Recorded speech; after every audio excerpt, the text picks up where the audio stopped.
Electric Solve Starlight Parade, presented by KPTV 12, coming to you live from the terrace of the Hilton Hotel in downtown Portland, with your hosts, Kim Singer, Jack McGowan, and myself, Rod Andrews.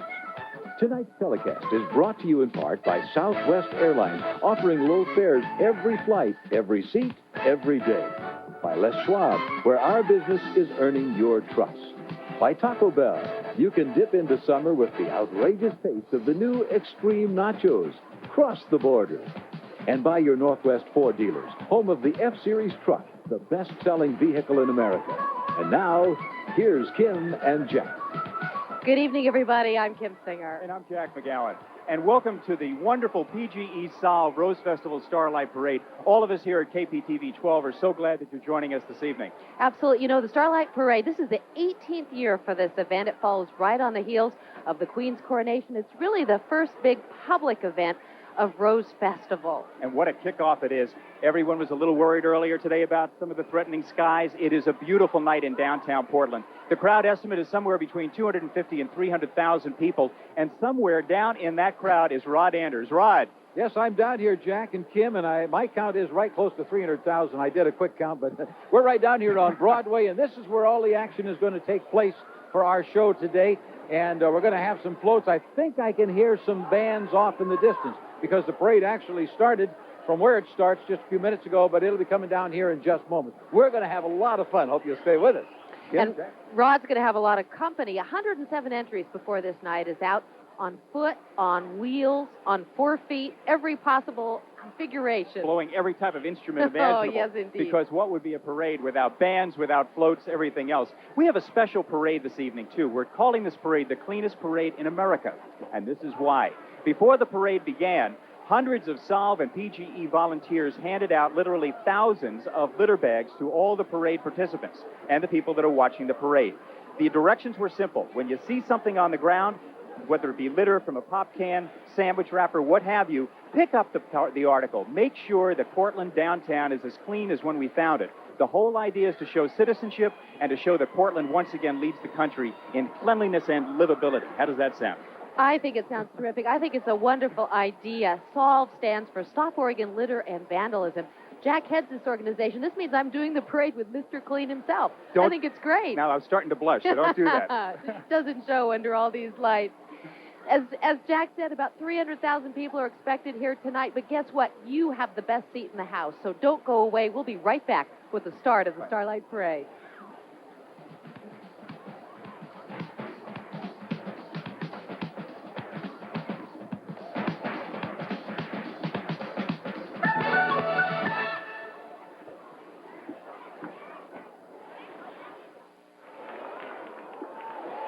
Welcome back, everyone, to the 18th Annual Rose Festival Starlight Parade. In this case, the PGE Solve Rose Festival Starlight Parade, presented by KPTV 12. We're up here on the balcony of the Hilton Hotel in downtown Portland. It is a great shot, and you'll have, as Kim said before, the best seats in the house. The parade is just about to begin. As you see right now, we have the Portland Police escorts, and this is the Portland Police Bureau Officer Randy Tucker is in the Portland Police car following the police motorcycles. A lot of happy faces there. No kidding. Now, Officer Tucker was chosen because of the many, many years he has helped the Portland Police make the Starlight Parade safe. It has a wonderful record for that, plus all the fun that you'll see tonight. And I just saw the first Starlight Parade wave. You know, you have to lead with the elbow there. They were doing it. You've been practicing? No, I haven't. I don't think the police have either, to be very honest with you. The Portland Police appearance is more than just ceremonial, you know. The officers are also here to clear the streets before the start of the parade, get everybody back on the sidewalks because, here comes the title banner. Now, yes, this is indeed. The title banner for the 1994 Starlight Parade. This signals the official start of the parade. It's sponsored by Portland General Electric and SOLVE, Stop Oregon Litter and Vandalism, which is celebrating its 25th year this year. Now, are we seeing, is this the Selwood? Yes, it's the 234th Army Band, the Oregon Army National Guard, the Empire Builders here, the Color Guard, if you will. And they are one of many groups you will see bearing flags, and standing at attention tonight as this parade unfolds. Known as Oregon's own, the 234th began as a military band back in 1919, and band members spent time in the South Pacific during World War II. Members returned to the South Pacific 4 years ago for the war's 50th anniversary. And that's quite apropos, since this is the anniversary of D-Day. Yes, it on is. Monday. The 234th Army Band, performing both military and civilian events throughout the world. The members are all reservists. Let's hear them.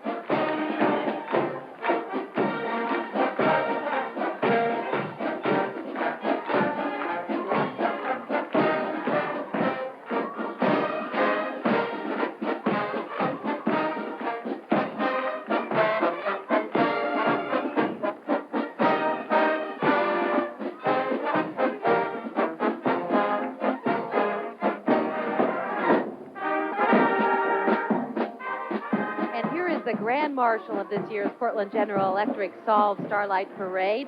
She is Jenny Nelson, co-founder of the Sisters of the Road Cafe. The Sisters of the Road Cafe is a nonprofit organization located in the heart of the Burnside community. It's a Portland neighborhood with hundreds of low-income and homeless residents. Jenny co-founded the Sisters of the Road Cafe, and she had 3 goals in mind: creating a safe place for women and children, offering nourishing food, and providing job training. We're going to go to a break. We'll be right back with much more of the Starlight Parade.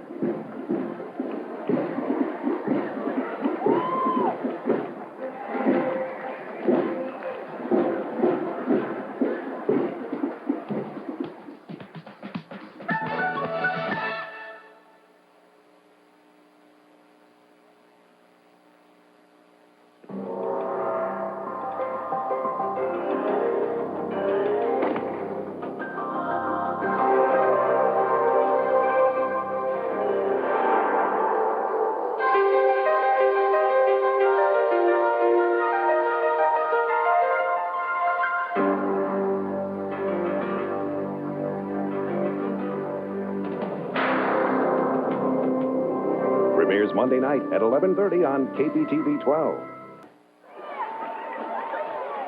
Hi, everybody. The 18th annual Starlight Parade is just getting underway in downtown Portland, and we're glad you've joined us tonight. The first float tonight is presented by one of the sponsors of this parade, Portland General Electric. It's 35 feet long. Preceding them?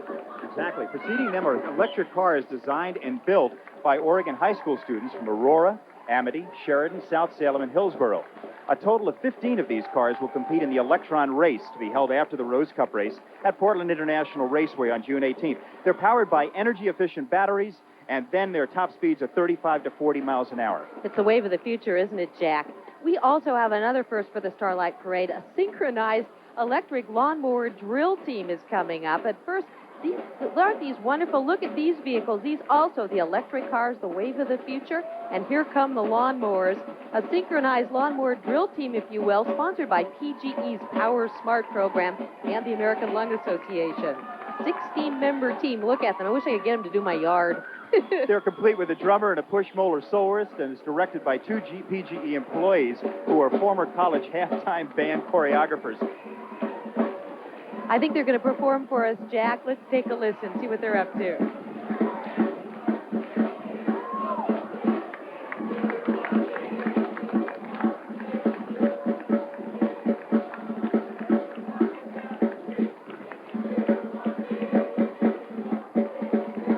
PGE suggests that if you have a lawn to mow, and who doesn't, especially this time of year, consider using energy-efficient electric mowers, because the gasoline ones produce too much air pollution, as much as a car. That's kind of shocking, isn't it? Yeah, the actual statistics are now for every hour a gas lawnmower is used, it's equal to driving 60 miles by a car. Amazing to think about. You think they hire out? I'd love it. With my lawn, I think I need them. It'd be great. We have a lot more entertainment for you. There's a lot of good things going on with Rose Festival, too. Do you know that approximately 127,371 light bulbs illuminate the rides at the Pepsi Festival Center? Well, I'll tell you that before this night is out, you're going to see a lot of lights, because this is the second largest illuminated parade in the Northwest. And here's the Albertina Kerr auction. Ken and Joan Austin, I believe, are the drivers. A brand new 55 years ago, this car rolled down the streets as part of the 1939 Grand Fall Parade. The Commissioner, Mike Lindbergh, is behind the wheel, and riding along with the Commissioner are Dick Dyer, Vice President of Portland General Electric, and his wife, Judy. And here's the PGE Sol float right now. Oregon's cleanest and greenest. Look at that. This is PGE's entry, 35 feet long, fully illuminated, and it's really standing out as dusk becomes dark in downtown Portland. The actual float depicts the annual beach cleanups, which are sponsored by Portland General Electric and many other companies. The beach cleanups are coordinated, in addition, by Sol. Also, they have the Oregon Department of Fish and Wildlife and the Oregon State Parks and Recreation Department. We also have Richard Wild, a representative from Oregon State Parks, and Bill Hasty, a staffer from the Oregon Department of Fish and Wildlife. The Wojin family is also in attendance. Ken is a PGE employee. His wife, Bonnie, and their children, Nicole and Brandon, are also on the float. Another successful beach cleanup. You know, I know you were so involved in that, and you picked up a tremendous amount of things from Oregon beaches. It's just another example of Oregon, as the float says, cleanest and greenest. That's right. We led the world in beach cleanups. And here comes one of the Starlight Parade's favorite entries every year, the One More Time Again, One More Time Around marching band. And look, here they come. And what song but, of course, Louie Louie, their marching team. 561 members, including the drill team.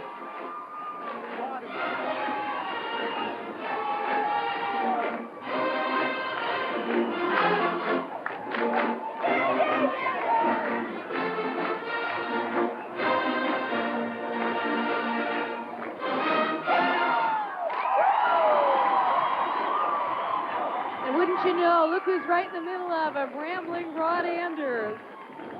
He knows the right spot to be.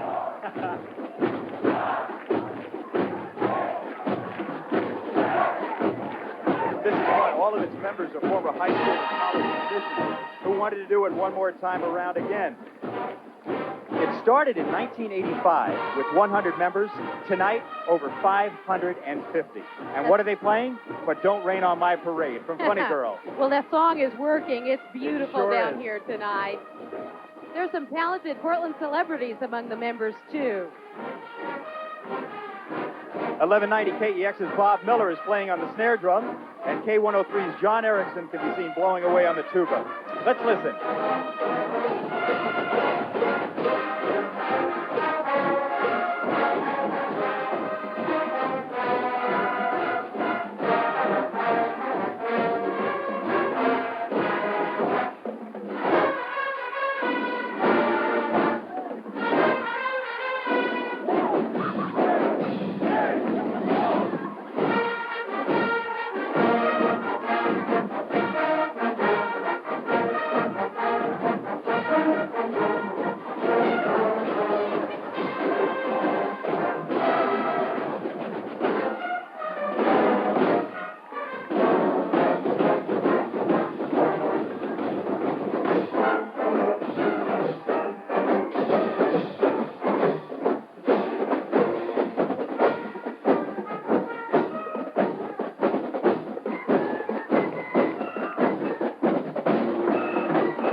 Just a little. If you want to see them in person, by the way, they're going to have a pre-parade show right before the Grand Floral Parade.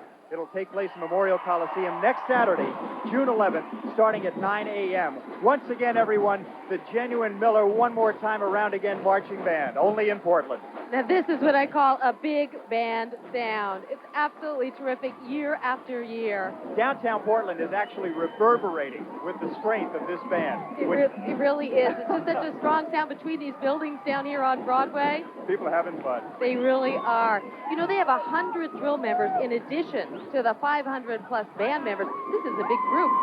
It sure is. And there they go, marching on down the street. This is the Rose Society Marching Group, I believe. Or is this still the Miller band? I think it's the tail end of the Miller band. There's so many of them There we can't are tell so anymore. many of them. Well, they just literally took up, I'd say, a good block and a half right in front of the Hilton Hotel on Broadway. Coming up behind them will be the Miller Genuine Draft Car. And as always during this parade, the car comes right behind the One More Time Arounders. Can you imagine what a job it would be keeping track of everybody? Exactly. The woman who heads up the Portland Rose Society is next in tonight's Starlight Parade. That's President Jane Anders, I believe. And her two grandchildren, Brooke and Jeremy, I think, are along for the ride. Jane is a Portland native. She graduated from Grant High in 1950. She's retired now, but she spent many years working for General Motors Acceptance Corporation. The Rose Society puts on the largest and longest-running Rose Show in the nation. And this year's show, in case you're interested, is Thursday and Friday, June 9th and 10th. It's at the Lloyd Center Ice Pavilion. Thousands of beautiful roses from across the Northwest will compete for 71 trophies in 178 classes. And there is Jane Anders right now, the Rose Society president. She has a big job. Have you ever been to one of those Rose shows? Something. Amazing. All those green thumbs. How did I get left out? Don't you wonder that sometimes? Happy lady. And coming up next, Rod Anders. I spot him. He's this guy. How does he get on those I don't floats? know. He knows how to get the best rides in this parade. Rod, what's going on down there? We're on the Shriners float over here right now, and of course the Shriners is a great organization. This is Stuart. What do you guys in Shriners do? Well, they help crippled children for all types of disabled people, and they help people like me who don't have feet or arms, or blind people, and they get them back on the road like a normal human being. Fabulous. I like your float a lot. Thank you very much. Thank you. Back to you, Kim, Jack. You know what's great about this, too? The Shriners' one and only mission is to help needy children and their families, and they operate hospitals and burn units all across the country, and they're very proud to say that no child's family has ever had to pay for care at a Shrine facility. The Park Rose High School Marching Band is coming up next, Jack. 65 band members and 37 more involved with the dance and rally team. It's tonight's first high school band to appear in the parade. Tiffany Kelly and Alicia Larson have the all-important job of leading the more than 100 students. They're the drum majors. The Park Rose High musicians got to make several trips this year, including appearances in San Francisco at the Oregon State University in Corvallis, and also in Roseburg, Oregon. 65 members, 37 dance and rally teams. Let's hear them.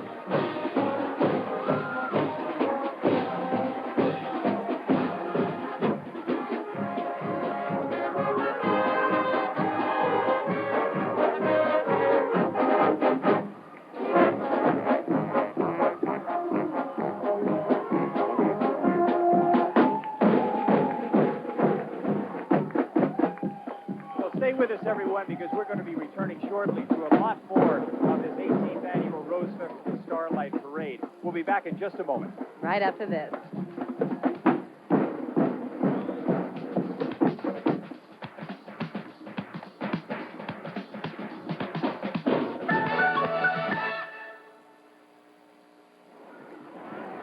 Welcome back to the Portland General Electric Solved Starlight Parade. Every time I see this parade, I'm reminded of all the work and all the coordination it takes, not only just for this event, but the entire Rose Festival. It's really a community-wide effort. It really is. And I think it's kids of all ages. I mean, I'm a kid. I'm watching this, and we're having fun. Rod is definitely down there. When you think of all the work, I always think of the Royal Rosarians, because I do too. they're pitching all year long, not just at Rose Festival time.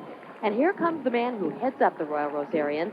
Ed Honeycutt is the 1994 Royal Rosarian Prime Minister. Ed's wife, Lois, is riding in the car with him, as well as their 3-year-old granddaughter, Stephanie. Ed is a local businessman. He and his son own the chain of Mr. Formal tuxedo rental shops that extend all the way from Vancouver, Washington, down to Eugene. Now, Ed has been a Royal Rosarian for the past 10 years, and during that time, he's headed up several different committees and offices. The Royal Rosarians are the official greeters for the city of Portland, and all throughout the year, they have a very, very busy job of greeting and entertaining visiting dignitaries and hosting social events and marching in parades all over the Pacific Northwest. In every appearance, the group carries a banner with the message, "For you, a rose in Portland grows." And, of course, one of their busiest times is right now, the kickoff of Rose Festival. You've probably seen them dressed in their distinctive white suits and straw boater hats. Well, they're key players in many of the activities throughout the entire Rose Festival. They really are, and in the recent past, women joined the Royal Rosarians. Happy to say that? Yes, indeed, and are welcome to be aboard. And they really are the official greeters of Portland. It's a job they take seriously and do so well. And in the background, what do you see but a Portland police officer with balloons on his motorcycles, only in the Starlight Parade. That's great. Part of the Royal Rosarians is a marching group of 100 members, and they are trailing the Prime Minister and his family tonight. I guess actually there are about 300 Royal Rosarians that you don't see, who you don't see marching right here. They're intertwined throughout the rest of tonight's parade. They're working hard. They're making sure all the rest of this runs smoothly for everybody else.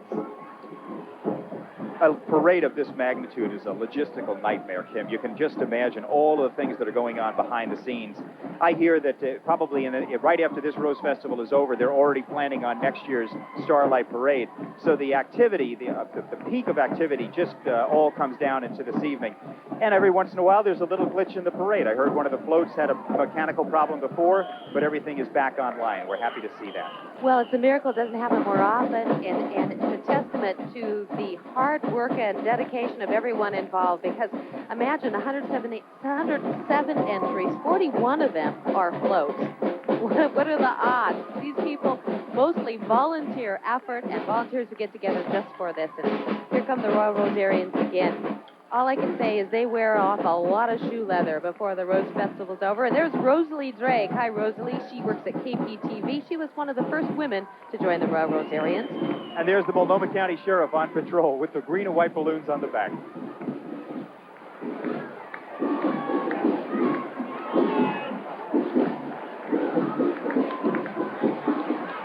You're looking at the Rose Festival Junior Court.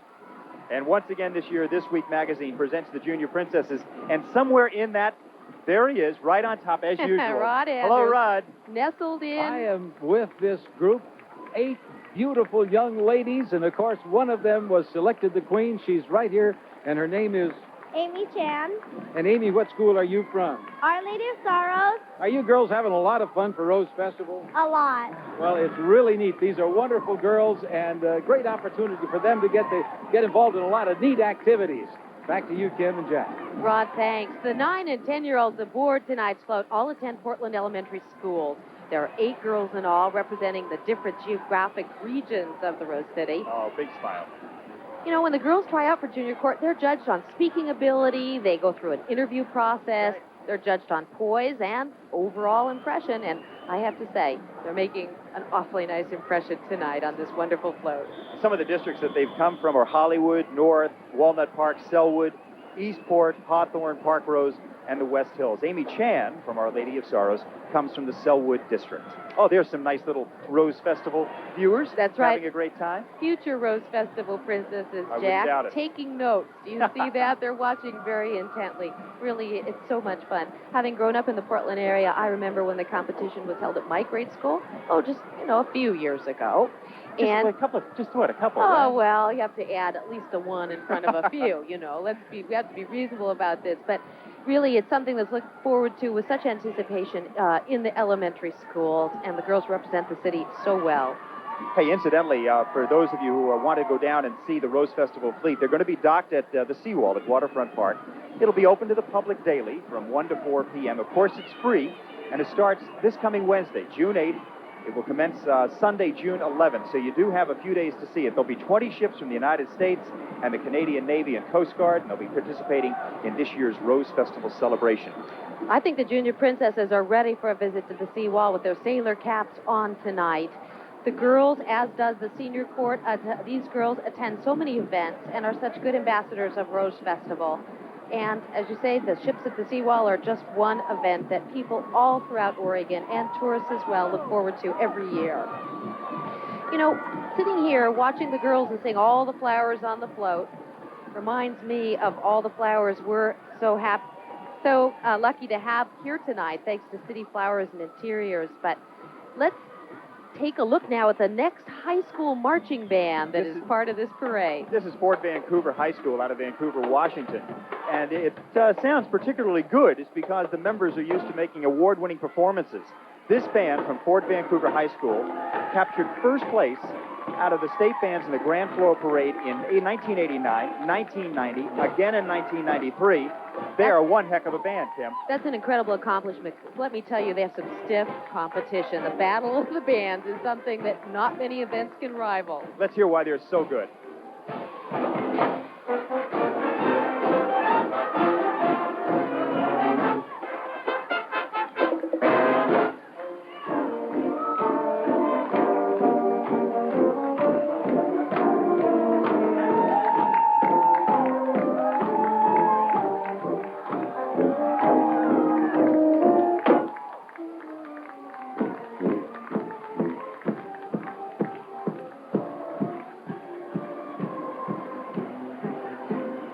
The Fort Vancouver High School Marching Band keeps a very busy schedule.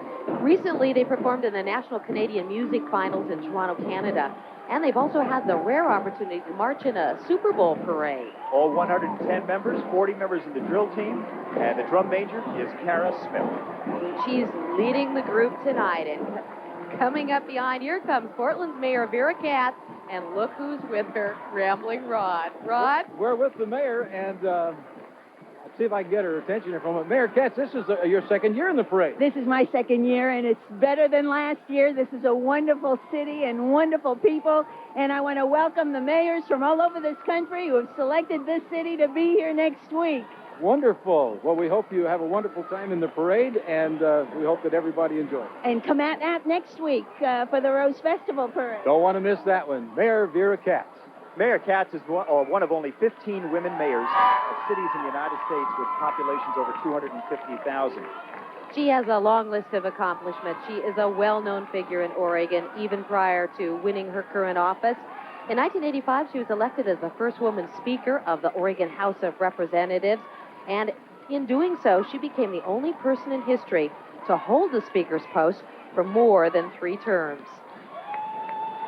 Coming up next, the Portland Quarter Midget Racing Float. We'd like to extend a warm welcome to the Quarter Midget Racing Association. These 10 drivers are only a few of the group's little racers who range in age from 5 to 15 years. Now, several of the Northwest top drivers got their start in quarter midget racing, although they might look like it.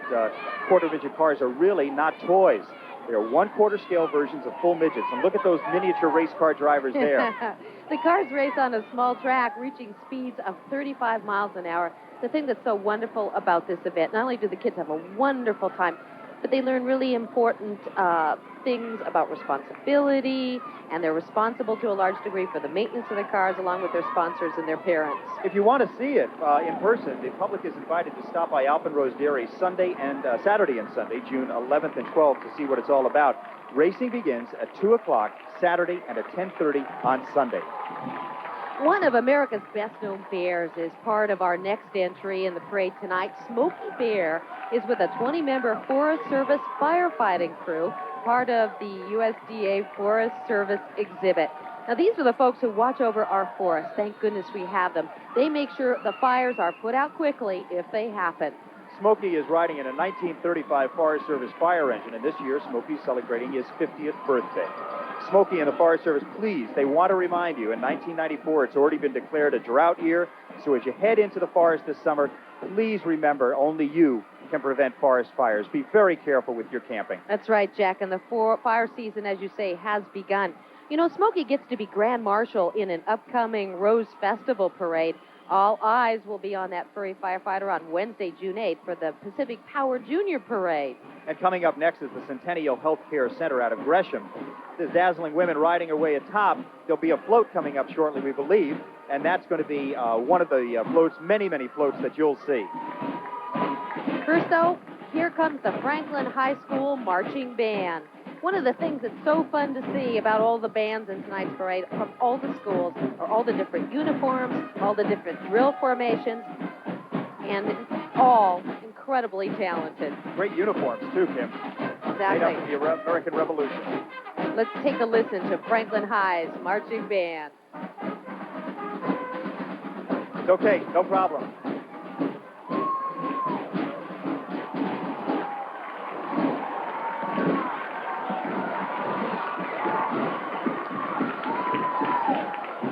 A big group.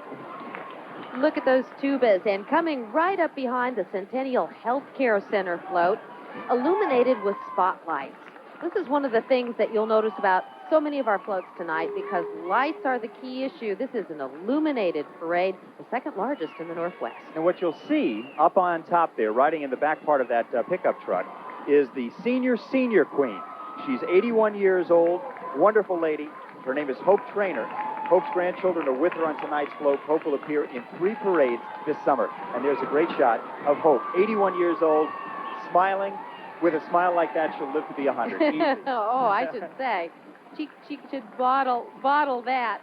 The Portland Rainmakers are coming up next, and they're in their fire engine, dubbed the Rain Wagon.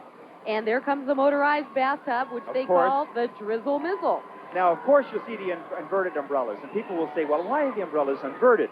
Well, they want to catch the rain before it hits the ground. And according to rainmaker mythology, this practice preserves the rain for future use. Miss Oregon USA, by the way, is riding along with the rainmakers tonight. The Portland rainmakers say there's nothing wrong with the city's liquid sunshine, so they do their part in showering the Starlight Parade crowd with goodwill.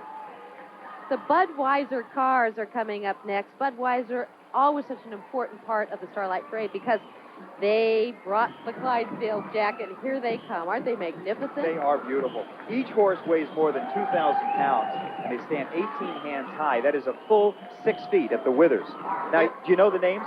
Well, not all of them, but I know that some of them are named after brands of Busch beer like Michelob, Busch, Natural, Bud Light. Kind of a four-footed advertisement. Now, not only, of course, do you have the horses, but with this float, if you will, a float, you'll also see, of course, the Dalmatian dog that's going to be sitting next to the driver. The dog's name is Bud. He's got a pretty busy schedule for a dog. Bud travels with the team all year round, more than 90,000 miles each year. And there's Bud. Bud and the horses are incredible troopers. In past years, Jack, you and I have had a chance to go visit them before the parade. They are incredibly magnificent animals. From Meeker Junior High School drill team from Renton, Washington is coming up. They came from Renton to join us this evening. The drill team is made up of 8th and 9th grade girls and is backed up by the school's drum line. Now, these girls have such a rigid practice schedule. They put in very, very long hours to perfect these complicated routines. In addition, academic excellence and a high-quality code of behavior is required of each and every one. And the drill team recently placed first in the 1994 Daffodil Parade in Tacoma, Washington. They also received a superior rating for the dance competition at the 1993 Universal Dance Association Summer Camp. It takes tremendous dedication and tremendous coordination. Every time you try to do something with just a few people and realize how difficult it is, you can really appreciate their accomplishment and their enthusiasm. They're great.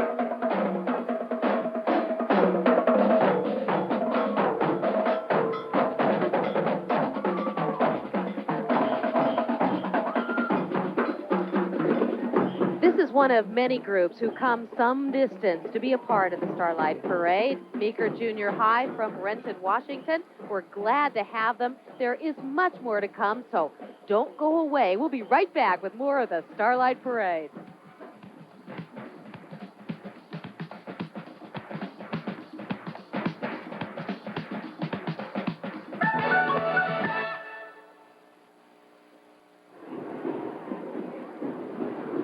Welcome back, everyone, to the Portland General Electric Solve Starlight Parade here at Rose Festival, presented by KPTV. I'm Jack McGowan, along with Kim Singer, and we're very, very happy to have you with us.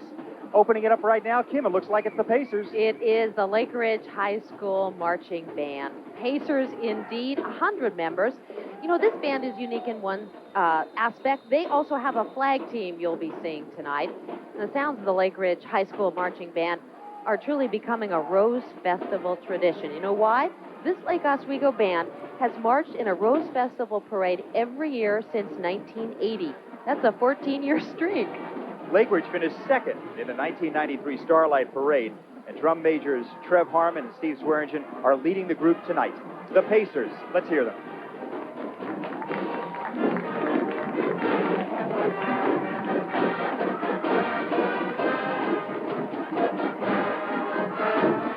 Right.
Lake Ridge High School Marching Band, one of 22 bands in the parade tonight from Oregon and parts of Washington as well.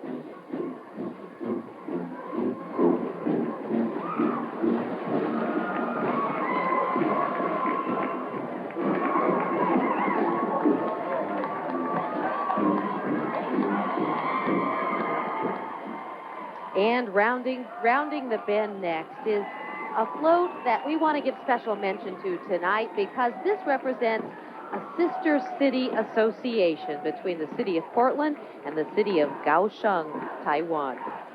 The boat is actually a dragon boat. It's 40 feet long, 5.5 feet wide. It weighs over 1,500 pounds. And on that boat is Rod Andrews. Rod? These are actually the boats that they race with down here. This is Dominique. How many of these boats are going to be racing, Dominique? We have about 60 on the local teams, and we have about 15 international teams. When are they going to be racing? On June 11th, Saturday, and June 12th, Sunday. We're looking forward to seeing that. It ought to be great. Kaohsiung, our sister city over there in Taiwan, and these are beautiful boats. Thanks very much, Dominique. Thank you very much. Have fun, Rod. We've been privileged here in Portland to see the dragon boats practicing on the Willamette River for the better part of the last month. And when they go for it for real in the races, it's a sight to be seen. June 11th and 12th are the dates for the Rose Festival International Dragon Boat Races. And coming up next is the senior court.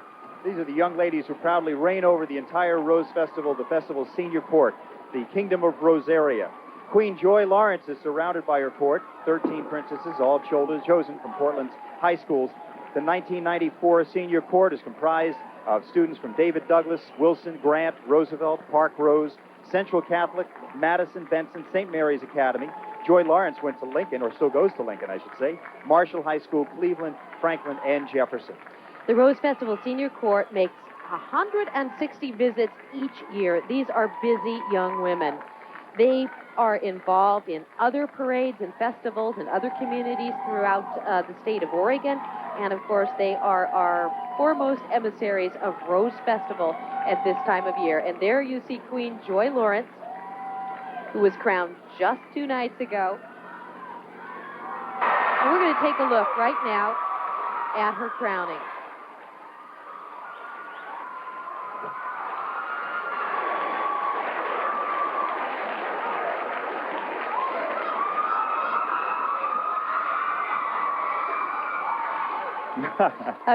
It's a very poised young lady, as are all the court members, and they represent a great deal of accomplishment. And coming up next, exactly, Tim, coming up next is the United States Coast Guard Marine Safety Office, the MSO, and the Marine Safety Office plays a very, very important part using this 22-foot Boston whaler to patrol the Willamette, Columbia, and Snake Rivers. Group Portland covers about 300 miles of rivers in this area. Each year, the Coast Guard handles more than 150 search and rescue cases on those 3 rivers. They are busy people. They sure are. And happy to be here tonight. Look at those smiles. And a junior Coast Guardsman right down there. That's one shiny boat as well, Jack. Here comes Burgerville, USA, and the Holland Incorporated. Riding a brand new train down the parade route are the Burgerville hockey players. These aren't your ordinary hockey players, however. The ones you're seeing in tonight's Starlight Parade are famous for the way, get this, Jack, the way they hit frozen hamburger patties around, okay? Exactly. The Vancouver, Washington-based company has stores in a 45-mile radius of the Portland area. Burgerville, USA. They've been making hamburgers since 1961. That's a lot of burgers. What would hockey be without a fight, right? No kidding. The Burgerville Trolley. And coming up is Grant High School, right out of here in Portland. Moving into view are some of the real veterans when it comes to parades. These marching generals, along with the school's drill team, the Generals, consistently make appearances at the Starlight Parade, as well as the Myron Frank Holiday Parade and the Hollywood Veterans Day Parade. They're regulars at Oregon State University's Band Day as well. There are 75 band members in Grant High School's band. They also have a flag team leading the way. 18 students participate in that. And the drum majors, of course, have the all-important job of getting the band to where it needs to be at the right time, getting everybody all lined up and ready to play. The drum majors are Jeff Dennis and Jacob Adams, and they are doing their job tonight. Here come the Generals.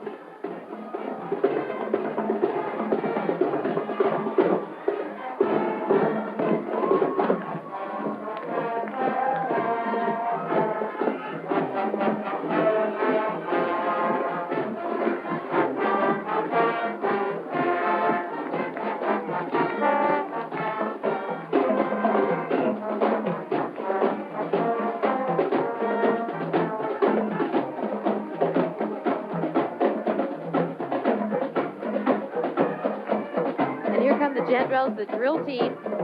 Such an important part of this group.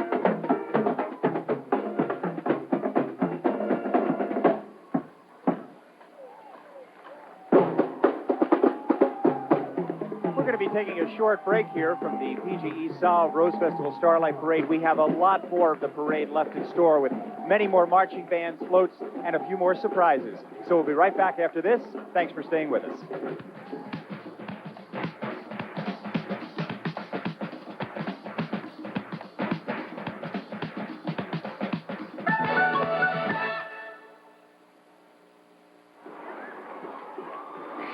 The Starlight Parade is making its way through the streets of downtown Portland on this beautiful spring night. All the weathermen cooperated, and thank you, everyone. It's absolutely wonderful.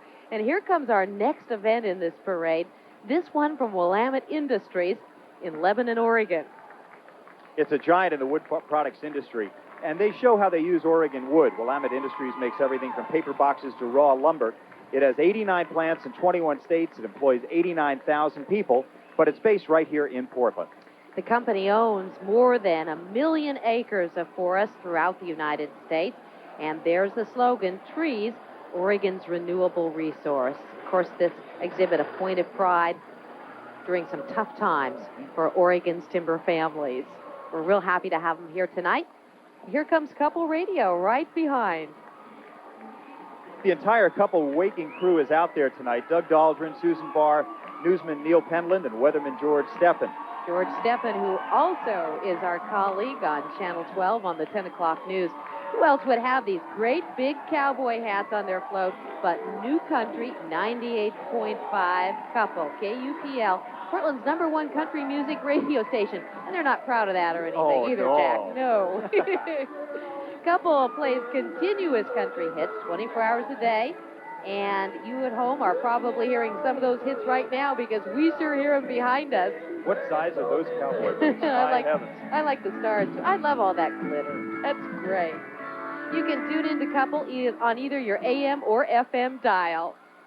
And here's the National Association of Letter Carriers right out of Portland, some 30 members. And without them, in all kinds of weather, right? Remember the old saying? No kidding. Well, through rain and snow and sleet and dark of night. Even coneheads, my heavens. Well, I thought that maybe a couple of mail carriers I had were coneheads from time to time, but no, these are truly heroes. Now, you have the postal truck pulling up the rear there, and what they have is a sound system, and they're playing 2 songs. They rotate between Hey, Mr. Postman, and Return to Sender. I like it, and I saw the Elvis go by on one of those boxes, representing the Elvis stamp, of course. The post office does indeed always come through, and they sure have tonight as well. Now, this is fun. This is from Red Lion Hotels and Inns and Rose Festival's Traveling Float. It's camera-happy tourists, and they look like they're having a good time. Well, this whimsical float shows what happens to newcomers when they see all the lovely attractions in Portland. It's sponsored by Red Lion Inns and AT&T in-room long-distance service. Very apropos for this time of year with the Rose Festival, such a huge tourist attraction. Our city is full now and will get fuller yet as the Rose Festival progresses. Kim, I think it's about time for another band. What do you think? Why not? This is Rex Putnam High School, 55 members strong, straight out of Milwaukee. And Rod is down there. Rod, do you hear us? There he is. I always wanted to see what it would be like to march in a band, Jack. And with these lovely ladies here, how do you like marching in a band? I think it's been great. It's been a lot of fun. Where is Rex Putnam? What? Where's Rex Putnam? Milwaukee? Right. Milwaukee, Oregon, there goes Rod. Leave it to Rod to do an interview while everyone's hard at work. Was he really carrying that banner? Oh, I think so. I think he was actually helping. Okay. Those are the school cheerleaders out in front. Sean Shanahan, the drum major, leading the Rex Putnam High musicians. Let's take a listen.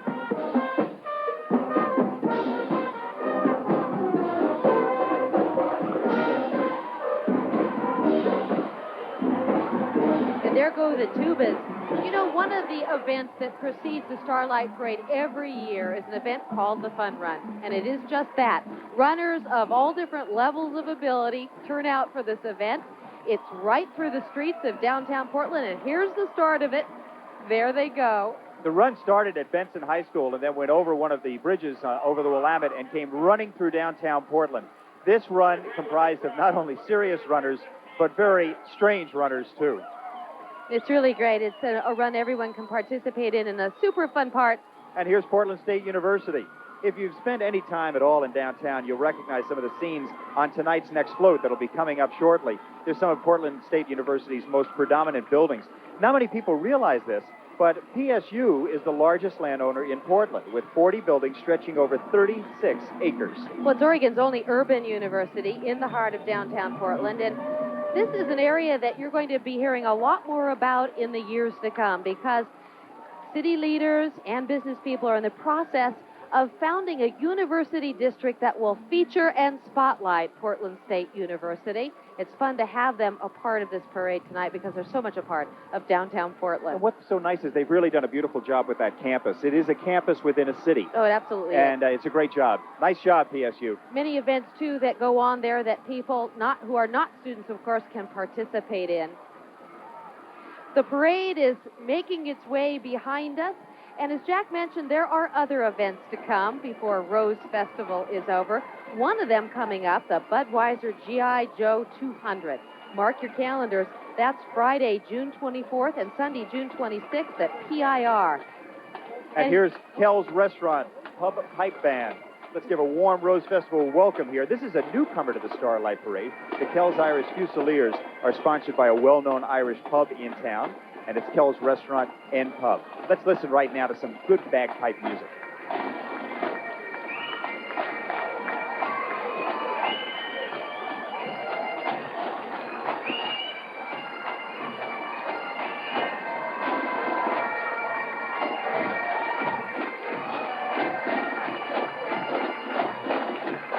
Now, this band has a combination of tradition and uniqueness. They're playing Irish and Scottish music. They're dressed, as you can see, in traditional military-style uniforms. But what's different is the large number of women in this group, and one is a bagpipe player as well. And next is the Portland, Oregon Visitors Association, POVA for short. And it looks like we have some tourists, curious tourists. The Visitors Association makes sure newcomers to the city know how to get around and where to dine, what to see, where to stay, and just what's going on. And who is that guy on the float but our old friend Bud Clark? That's right, former mayor, Portland Mayor Bud Clark. That's right. And I think I'm taking a look behind me. Yes, indeed, he's on his trademark bicycle. On the float. There it is, with a basket full of roses. One of the city's definitely most recognizable cyclists. Former Mayor Bud Clark. This is his first public appearance since leaving office. Look at the crowd reaction, Kim. People are just cheering and waving. Bud is such a lovable figure. He was the quintessential citizen mayor. Came in, upset. It was a total upset. Won the primary, and the rest, as they say, is history. Probably one of Portland's most lovable, enduring figures, and really makes the Oregon what it is, Portland what it is. And getting a very warm welcome tonight. We're happy to have him a part of the Starlight Parade. Another float is following our former mayor. This one from Loaves and Fishes. They do so much good work here in the Portland area, and their float is illuminated with Christmas lights, 30 feet long. They spread their generosity throughout the Portland community every day. Tonight they're spreading a message about what they do. The Loaves and Fishes vary in age and style, but they're consistent with their willingness to help out older folks in Portland. The Loaves and Fishes are celebrating their 25th anniversary in the Rose City. Each year, 8,000 volunteers help feed more than 1 million. Can you imagine? 1 million senior citizens. And they're always looking for more help because there is always plenty of need. And this is Loaves and Fish's first appearance in the Starlight Parade. We're really hoping it's the beginning of many years to come. We are going to go away for a few minutes, but we will be back with more floats, more bands, more horses, more fun.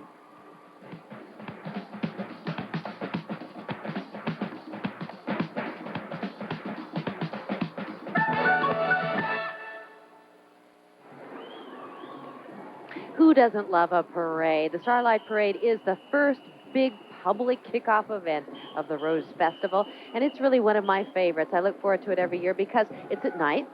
The floats are illuminated. The and weather cooperates. The weather cooperates, and you never know what's going to happen. That's what I like the best. And coming into view right now is Benson Polytechnic High School, right out of Portland. 70 members, 25 in the flag team. They're fast becoming regulars in the Starlight Parade. The Benson High School Marching Band is back tonight for their 4th appearance in a row. Now, just last month, these young, talented musicians were marching down Portland streets in the St. John's Parade, getting their leg work in. Kind of a preview for this one tonight.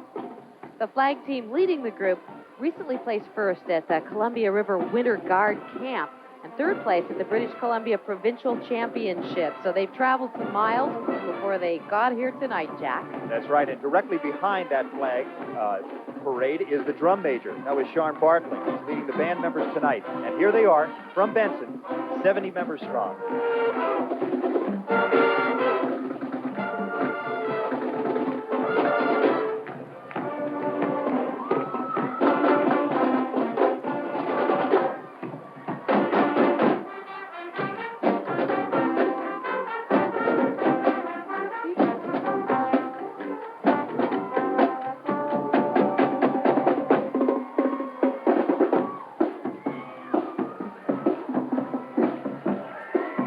There they go, the Benson High School Marching Band with the flag team right behind, 25 flag team members.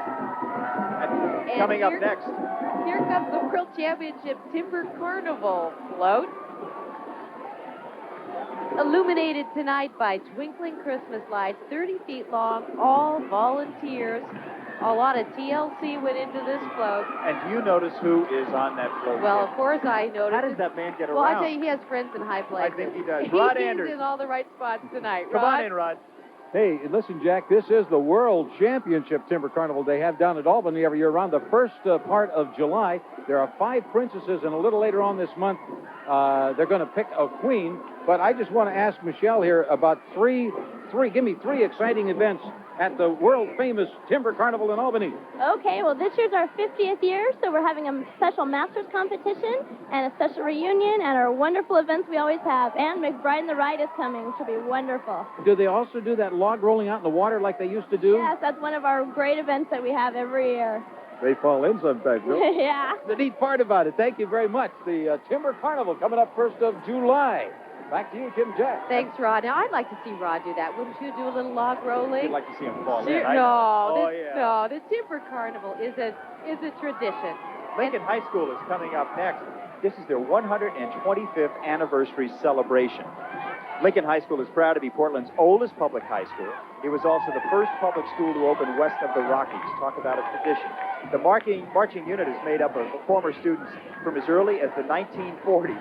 And believe it or not, we're told Abe graduated from Lincoln in 1976. Not the Abe. Yeah. Another one. They have special reason to be proud this year because the Rose Queen is from Lincoln High, Joy Lawrence. We saw her earlier this evening.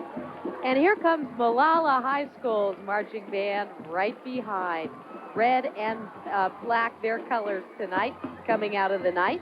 You're hearing their great sounds, and their dance team is out in front. The flag team is comprised of 25 members. There are 21 members in the actual band itself.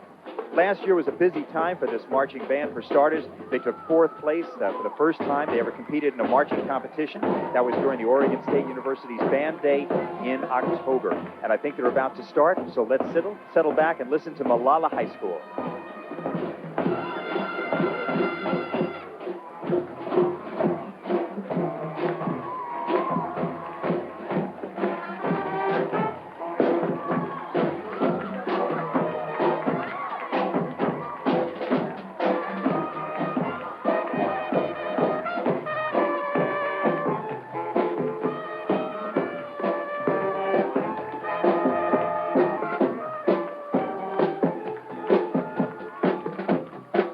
One of the smaller bands in tonight's parade, but with huge hearts. They are the official Christmas Seal Band. Coming right behind is our next entry tonight, the Beaver Creek Boosters.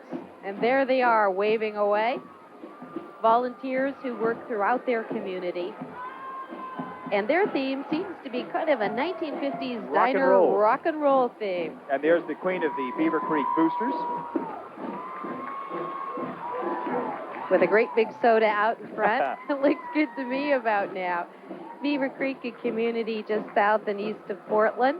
And Miss Beaver Creek is on board tonight as well. A lot of royalty in tonight's parade, Jack. I think I see a poodle on one of those skirts, Tim. Oh, brings back memories. Exactly, and I believe this is Buck Medical Services right now. It has been responding to emergencies in the Portland, Vancouver area for the past 80 years. This is a 1926 Dodge ambulance, and it was once state-of-the-art. It was fast those days, cruising through the streets of downtown up to 25 miles an hour, a blistering pace. That's right, a blistering pace. Just take a look at how things have changed, but fortunately, the wonderful good work they do in our city has not. They are there when we need them, and we're happy they're here tonight. Buck Medical Services. A beautiful vehicle, and right behind, this is one of my favorites, Babyland Diaper Service. What will we do without them? And the title of their float tonight is A Never-Ending View. A never-ending story. Yeah, well, that's the diaper part. This is interesting. Here's a statistic for you. Here are some of their former clients, Jack, right there in the That's front. right.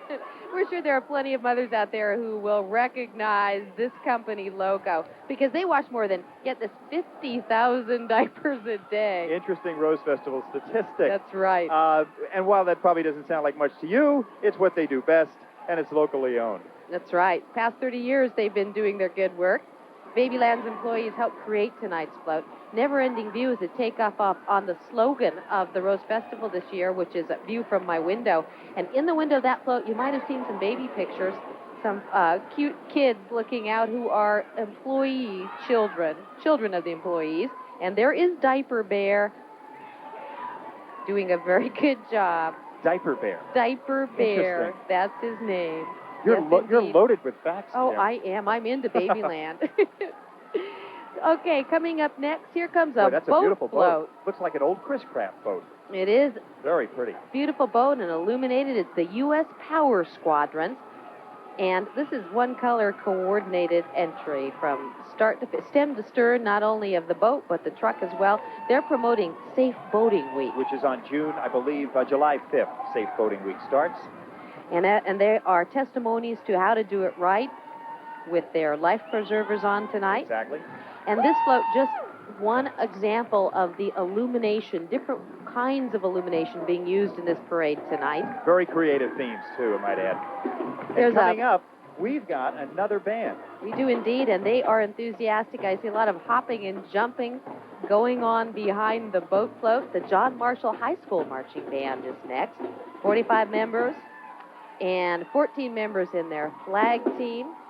And if you're a fan of Washington Park Zoo, you might recognize this band because they are the official band for Packy the Elephant's annual birthday party, right? When they feed Packy, of course, his big peanut cake with carrot candles. Right. They're also becoming a regular part of the Starlight Parade.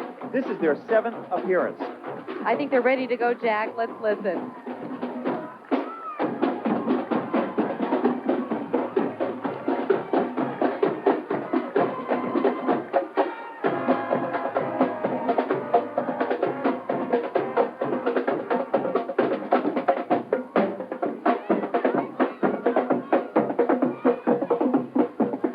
Up is the downtown Portland Lions Club. It has Christmas lights. It's 20 feet. Now we know where all those roars have been coming from, and there they are, the Oregon Lions Eye Bank B&I donor float. That's right, and this float also has the one and only Ramblin' Rod. Rod?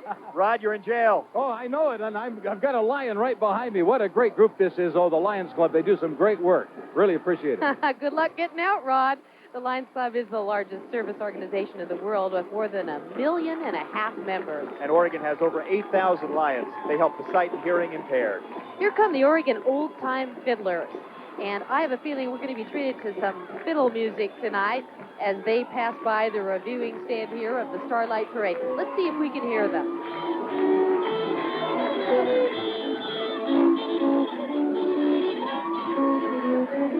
Well, barely, but that is fun. I love fiddle music on a warm summer night. All we need is a big, tall jug of lemonade, Jack, and we'd be in business. Self-Enhancement is up next. This is an amazing group, folks. It's young people. They call themselves the Self-Enhancement Stars and Stripes Drill Team. But being a fast-paced, energetic person is just part of the requirements. The middle school students are part of a program designed to keep kids off the streets. away from drugs and gangs and involved in schools and their communities. One of the sayings that self-enhancement embraces, they say that it takes a whole village to raise a child, which is so true. It is indeed. Leaders of the Stars and Stripes drill team stress discipline, leadership, and cooperation among many things. And these are dedicated kids, and they work hard together, and they're very proud to be here tonight. We are going to go away for a minute or two, but we will be back with more of the Starlight Parade, and there is much more to come. See you in a minute.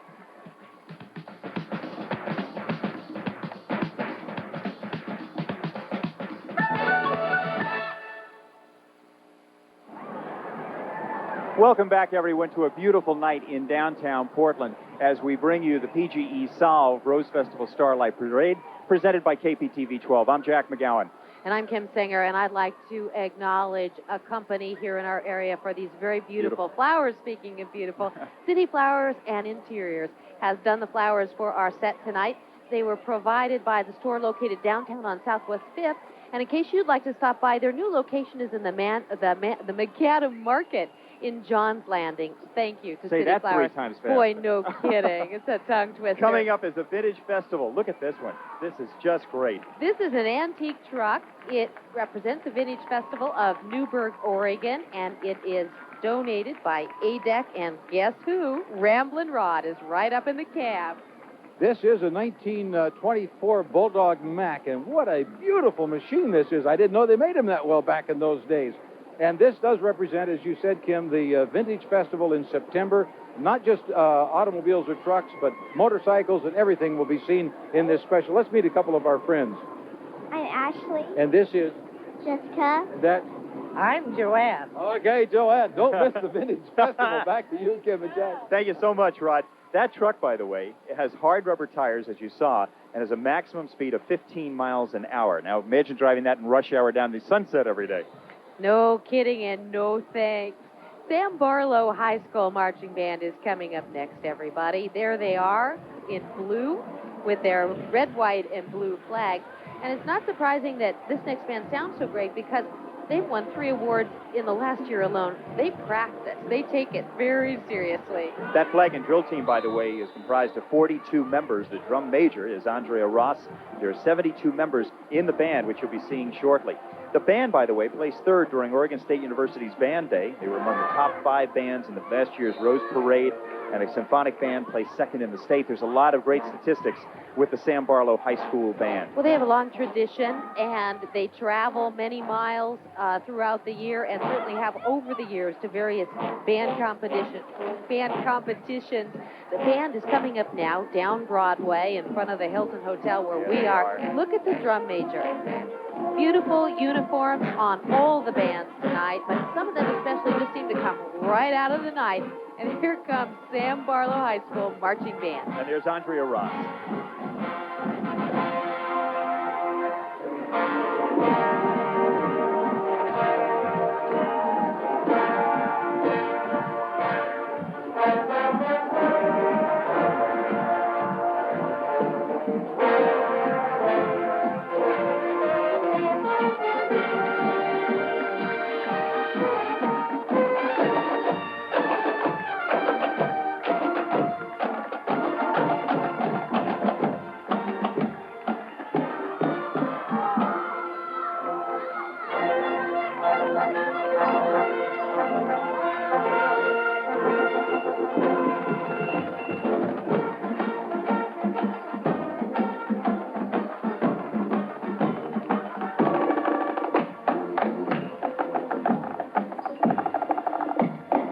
Band with some pretty big plans, Jack. Next spring, the band director is taking everybody to Hawaii. Now, how come I didn't have a band director like that? Did you go to Hawaii? Times change. Yeah, I guess they have. Coming up next out of Clackamas County, we'll have another contingent of happy folks. You'll be seeing those people shortly. There they are, the Clackamas County Fire District number 1, straight out of Clackamas. What a beautiful fire engine. Oh, look at that with all the lights on it, the twinkling lights and the flashing red lights. Oh, and the house is afire. There you go. A full demonstration of our firefighters at work. The family out on the top of the roof. The family in peril. Will they be saved? Let's watch and see. This is great. They're in very good hands with the Clackamas County firefighters. Oh, no. I think someone's going to have to jump, Jack. I hope Rod doesn't jump off that roof. What fun. Only in the Rose Festival Starlight Parade would this happen. Well, I tell you, if something like this happens at home, these are the people you want to have come because That's right. they know their business. And they're clowning tonight, but when it's for real, they're there and they know their stuff. Look at this. As you say, the house is on fire, the family up on top, and the firefighters ready to receive them down below. There's Dad. Or Mom. Mom, I guess, clutching her teddy bear. And the chimney blowing smoke. Hey, this is a good time to remind everybody, check your smoke detector and Very your good. chimney, huh? Now that spring is here, That's get that right. chimney cleaned out. That's right. Clackamas County firefighters have outdone themselves again. Always a very active exhibit in the Starlight Parade. Practice fire safety, they say, and they are living proof of it tonight. Oops. Here we ask, he lost his nose. There go the Clackamas County firefighters. Great. And I believe Rod Anders is down there with the Washington Park Zoo. Rod? That's right, Jack, and this is one of the little fire engines in Calliope back here that our friends Okay. can see when they go and visit the zoo. But I was going to ask this gentleman what's the newest feature at the Washington Park Zoo. The newest feature at our zoo is the naked mole rats. Really? Yes, they are. And you should see those guys, those little guys with sausages with buck teeth. They look like sausages with buck teeth. Well, don't you think you ought to get them dressed up a little bit there? Well, we're not allowed to dress them up. They gotta be naked, so we keep them naked. Well, I guess you have. They're really amazing, though. I wish you would come and see them. I guess you'll have to go see those naked mole rats at the Washington Park Zoo. All right. Talk to you later. See you at the zoo. Thanks, Rod. We did a story on the naked mole rats this week. They are indeed unique, and I'm sure they'll be a popular exhibit. Coming up now is school bus services. You can't miss this entry. It has more than 2,000 lights, and it is a 1930s vintage bus that hit the road for the first time in 1935. It sure looks good. It sure does. I love this school bus. The walkers surrounding this antique represent what bus drivers see every day of the year, and that's the beautiful children from all parts of the world, dressed in different costumes throughout the world. School bus services safely transports 28,000 students each day in a 3-state area. The Gresham-based company has been around for some 62 years. And this bus tonight, this vintage bus, a wonderful reminder of the good work they do throughout all our communities here in Oregon and Washington. The school bus, something that you take for granted till it isn't there. And they've done a great job with their volunteers tonight. Here comes a Portland favorite, a regional favorite, Ronald McDonald. It looks like his big red shoe is a little too big, but that's only because it's an extra special shoe. After all, how many people do you know who have shoes with built-in lights and a sound system inside? There he is, Ronald McDonald. Tonight he's not stealing hamburgers. They're just keeping the big, great hamburglar, as he likes to be called, busy driving the shoe. If you'd like to see more of Ronald, well, join him Tuesday night at the West Burnside McDonald's as he greets the Junior Rose Court. And coming up right now is Madison High School, 43 members. This is the Madison High School Marching Band, right from here in Portland. The band plays at Madison football games and concerts. They recently returned from Canada, where they were part of a high school exchange program. The Madison High School Band. 43 members strong. Let's hear them.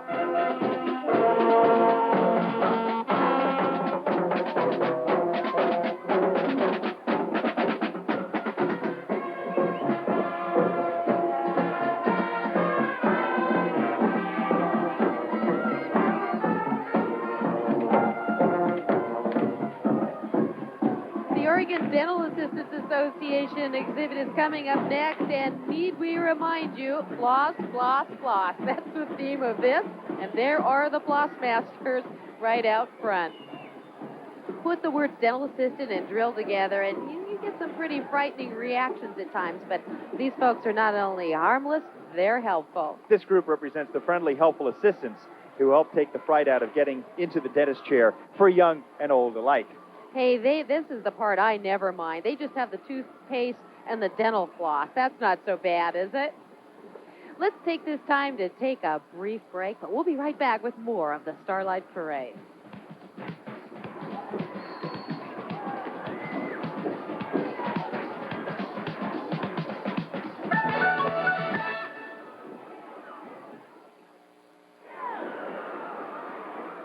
The Starlight Parade continues to illuminate the streets of downtown Portland tonight. Just one of many Rose Festival events, and another big one coming up, of course, is the air show. Oh, the big air show. Everybody's looking forward to this. The skies above Hillsborough will be filled with magic as an all-star cast of performers gathers for this year's U.S. Bank Rose Festival Air Show. It's set to run July 15th through the 17th. Now, you can catch all the highlights as KPTV brings you Magic in the Air 94 on Sunday, July 17th at 8 p.m. That's right, and the magic this year includes three-time U.S. National Aerobatic Champion Patty Wagstaff. And Bud Granley will put his Russian-built Yak 55 through his paces. Look at this. Canadian glider pilot Manfred Radius will amaze the crowds with his aerial ballet in a glider pilot. And the air show welcomes back the power aerobatic routine of Sean D. Tucker. And this year's headline act, well, it's the United States Air Force Thunderbirds. This team features tight formations at high speeds as they soar in their F-16 Fighting Falcons. They're thrilling to watch, so grab your front row seat as KPTV Channel 12 brings you Magic in the Air 94, exclusive same weekend coverage of the 1994 U.S. Bank Rose Festival Air Show, Sunday, July 17th. Mark your calendar now, 8 p.m. right here on Channel 12. It is a thrill to see them in action. It sure is, and this is a great parade. We've been seeing so many wonderful things. Whimsy is alive and well in downtown Portland Thank this goodness. evening. And it's always alive and well in the Starlight Parade. We've got a lot of good things coming up. Now, Q105. That's the next one we're going to see. It's a 40-foot-long float. It's called Summertime Family Fun. It sure is. And this float is illuminated with hanging lanterns and white lights. Wouldn't it be great if we could all have a giant radio like this one for our backyard barbecues? Maybe our neighbors wouldn't think that was so hot, though. But they are reminding us that it is summertime, and that means summertime family fun. The 105 personalities are riding in this giant boombox. And tonight they're decked out in some fun summertime clothes. If you look closely, you'll be able to identify Steve Nakanuma, their afternoon drive personality, or Rosie Fiallo, who brings us the Q105 news every morning. There's Rosie right up on top. This monstrous music machine is, there she is, 12 feet high and 40 feet long, and it's becoming a Starlight Parade tradition. This boombox has been in the last 7 parades. And there's the beat of K105. The illumination you can see as some of the floats move out of our close camera range. It's really one of the fun parts of this parade because, of course, it's totally dark now in downtown Portland, everywhere else too, and the lights just twinkle along. And what about lights? How about the lights in those eyes, Jack? All along the route, kids of all ages enjoying this wonderful evening. And here's some tall kids, Portland Skyliners Tall Club. The name of the float is Overview of Portland. It's 50 feet long. And Rod is somewhere on that float. Hello, Rod. Yes, Jack, and you know I have with us, if you remember last year during our Starlight Parade, we had a couple that got married right here on the cameras at KPTV, and this is the groom. He looks a little different because he got rid of his tuxedo and he's actually working down inside this float. His name is Fred Luck. Well, how are you getting along, Fred? We're doing great. My wife and I are still married, and we're expecting our first child on August 3rd. Well, I guess that kind of wraps it up, doesn't it? Going to be a boy or a girl? We know it's going to be a boy. You know that? Yeah. May I give you some advice? Happy and healthy is what I want. Well, just have a second choice, just in case. Yeah. All right? Oh, yeah. Yep. Hey, this is the Portland Skyliners. You got to be 5'10" if you're a young lady. And how much? 6'2" if you're a guy. All right. Phone number's on the end of the float. Oh, all right. I don't qualify. Back to you guys. Each year, this group raises money for Marfan's disease. It's a connective tissue disorder that can affect tall people. So it is a fun float with an important message. That's right, the Skyliners against their skyscrapers. The Scappoose Marching Band is coming up next with their drill team up front, their drum majorettes, that is, and their drill team carrying the letters so proudly of Scappoose High School. Here comes the band.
marching band, one of 22 bands here tonight from Oregon and Washington.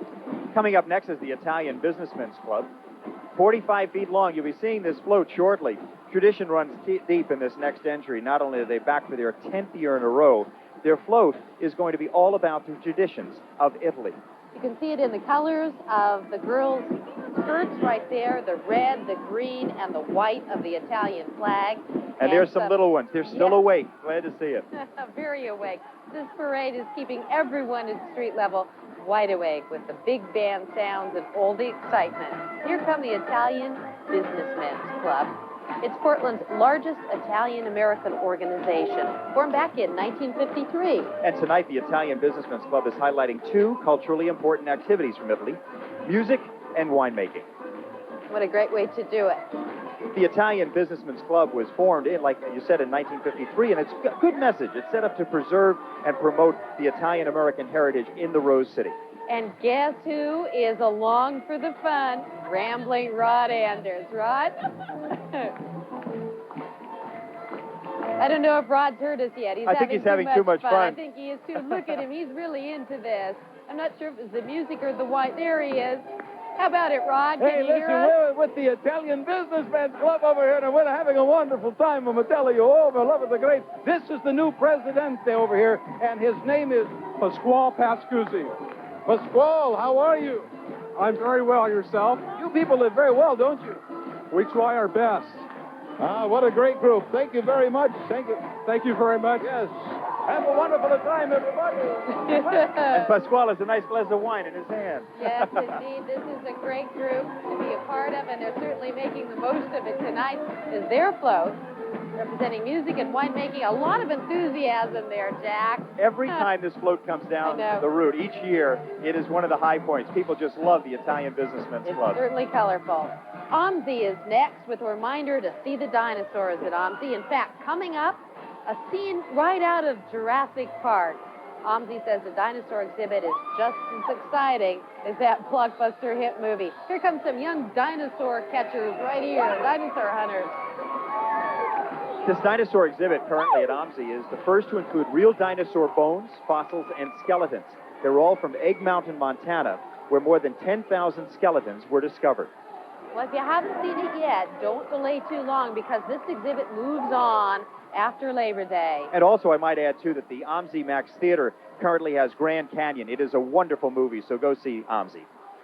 Coming up next in the parade tonight is the float, the exhibit from Portland Christian High School with another band on board.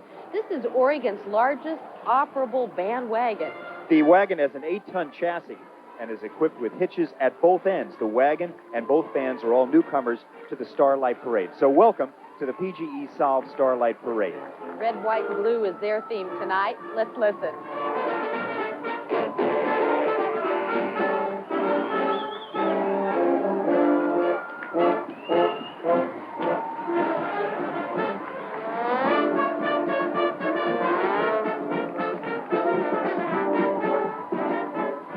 Coming up next, another float, this one from Vancouver, BC, representing Pacific National Exhibition. This is just a small sample of the fun sights and sounds you'll discover at the Pacific National Exhibition in Vancouver, British Columbia.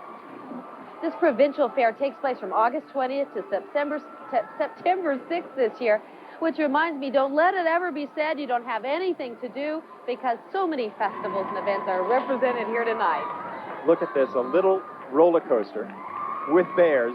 What a fanciful float, and a merry-go-round. It's a wonderful float. This float, by the way, makes appearances in 25 parades from April to August throughout British Columbia, Alberta, and the Pacific Northwest. From Vancouver, British Columbia, the Pacific National Exhibition. Boy, that roller coaster means business, too. This is a fully automated float and one that has definitely traveled many miles to be here with us tonight in the Starlight Parade. Coming up now, Tigard High School, straight out of Tigard. Members, about 80. Flag team, incorporating about 42 members. This next band's already won a prestigious award. They've just returned from the Abbotsford Masquerade Parade, where they captured the title of Best Playing Band, and 2 years ago, they won first place in the Starlight Parade. The drum majors, Roger Spring and Jimmy Stephens, are leading the band tonight. Here they come right down Broadway with the the letters of their school held up high, and they're just getting ready to perform for us tonight. Here they go.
Once again, the Tigard High School Marching Band here at the PGE Solve Starlight Parade.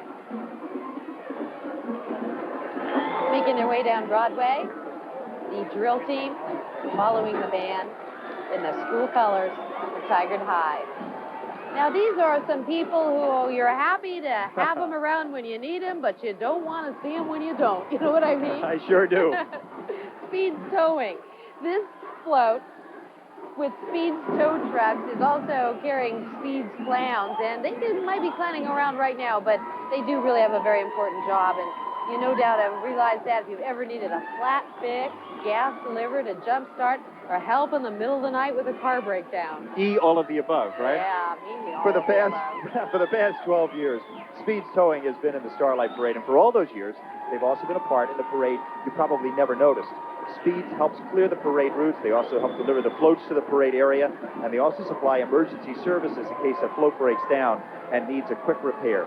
Well, now that would be a big job and something that you don't think about until it happens, and it does happen because there are some amazing contraptions, some amazing innovations in this parade tonight. This is one of the few times, by the way, that people can drive down the wrong way on Broadway. Well, that's a nice thought. Here come the Shriners, the Alligator Shriners, with their calliope. Always a colorful sight and a Portland institution for sure. Boy, isn't it, though? A very familiar sight.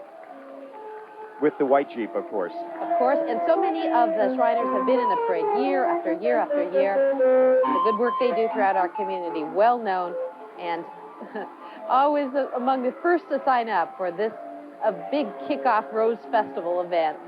And that is a real calliope. Sounds great, doesn't it? Sure does. The Shriner clowns coming along behind.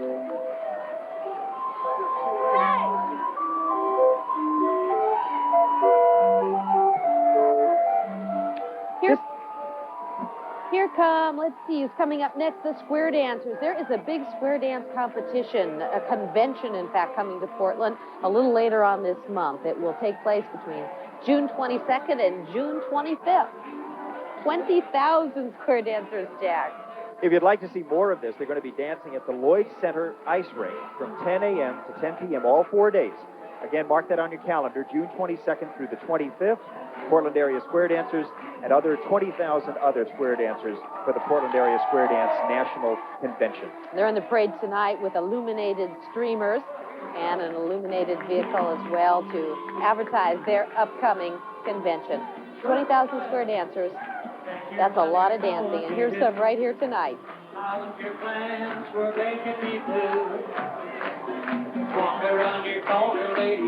little bit of everything in the Starlight Parade.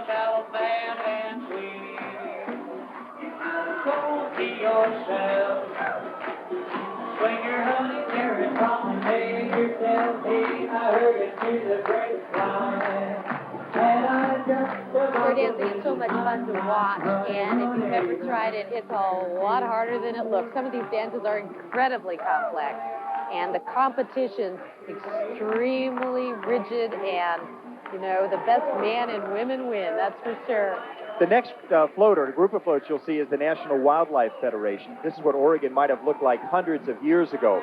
The National Wildlife Federation is celebrating Oregon's natural heritage of plants and animals tonight in the Portland General Electric Solve Starlight Parade. That's right, and if we don't take care of things, this is how the world might look again, pretty bare. But it's wonderful to have them here, the National Wildlife Federation, reminding us of the endangered species and animals. Many right here in Oregon, the Pacific salmon, bald eagle, Oregon silver spot butterfly. And two species that are now extinct in Oregon, unfortunately, the grizzly bear, which you see on your screen, and the gray wolf. And out of the night, Jack, what do we have here? It looks like a tree. It looks like a tree with feet and arms. It must be a tree from one of Portland's parks, do you think? And Recreation Department. This is interesting. This year, 750,000 people are expected to use the city's swimming pools. And the people you're seeing here tonight, believe it or not, under that tree, make sure that everyone stays safe. Another marching band is following right behind the Marching Democrats from Portland, Oregon.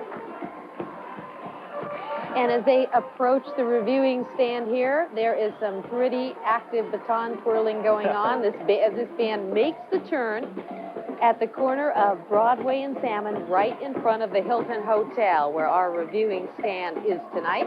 And this band is getting ready to perform for you as they come down Broadway. The Thomas Jefferson High School Marching Democrats. With the state of Oregon flag leading the way.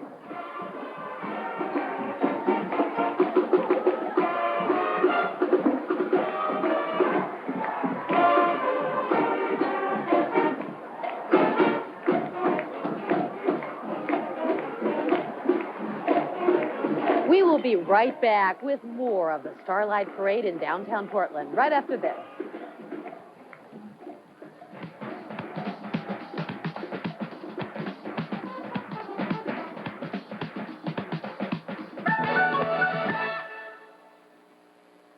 Over the years, KPTV 12 has been honored for its excellence in broadcast journalism. Peabody. On April 30th, the Associated Press Broadcasters named KPTV 12's 10 o'clock news Portland's best news program. National Emmy KPTV 12, first with Portland's 10 o'clock news, and now Portland's best news program. Sportscaster of the Year. Award-winning journalism at a time that works for working people. Welcome back, everybody, as we return to the 18th annual PGE Solve Rose Festival Starlight Parade. And coming up right now, I believe, is from Tacoma, Washington. It is. It's the Daffodil Festival float, everyone, from Puyallup. It takes us back to those days of jukeboxes, car hops, and revolving records. The good old days for many, and they brought them along with them to represent life at this year's Daffodil Festival. Let the good times roll is the theme. Also coming up is the Greater Gateway Business Association. Now, these cops and crooks coming our way haven't missed a single Starlight Parade since it started back in 1976. And before that, they were all part of the Americana parades way, way back. Absolutely, and their uniforms tonight, their costumes representing law enforcement as it used to be with the striped jail uniforms and the old police uniforms. It's great. This vehicle also a vintage vehicle, one of many in our parade tonight. They also take their comedy acts to the Portland and Children's Symphonies and make appearances at local schools. The Living Enrichment Center from Wilsonville, Oregon is next on a 60-foot float. It would take a couple of clowns to choose a parade as the backdrop for their wedding ceremony. And we're told that's just what's going on inside the caboose that is coming our way now, a wedding ceremony. If so, this would be the second year in a row that an actual wedding has taken place during the Starlight Parade.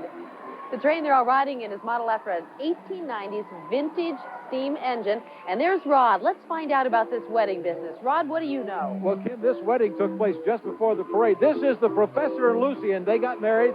The preacher is sitting right on the other side over there. And I better get out of here because they tell me that three's a crowd.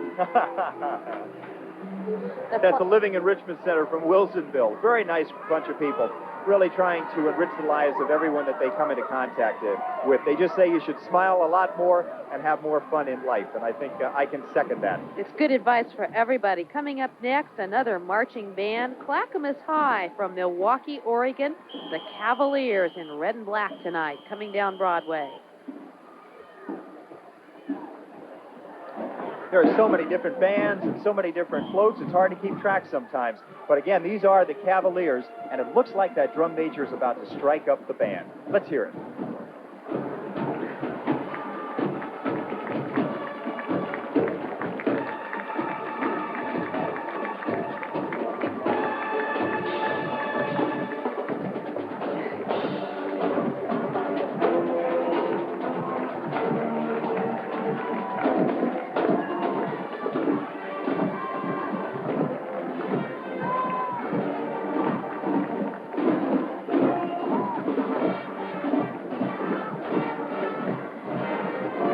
This is one big band, Jack, and look at those uniforms. Talk about some spit and polish tonight. Here they come.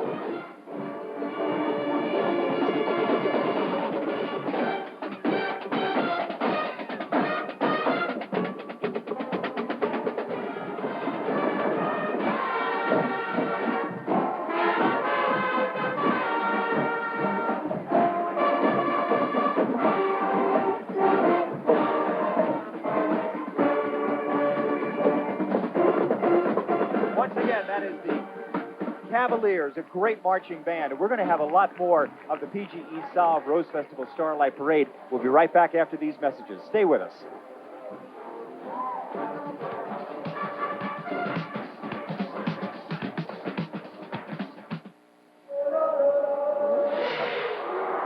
And Welcome we are back, everyone, to the PGE Solve Starlight Parade here, presented by KPTV 12. And this is the Portland Swiss Community Float. one of the many illuminated floats tonight. And look at those, look at the costumes they have. All right, ride 'em cowboys. Here they come, right down the streets of downtown Portland.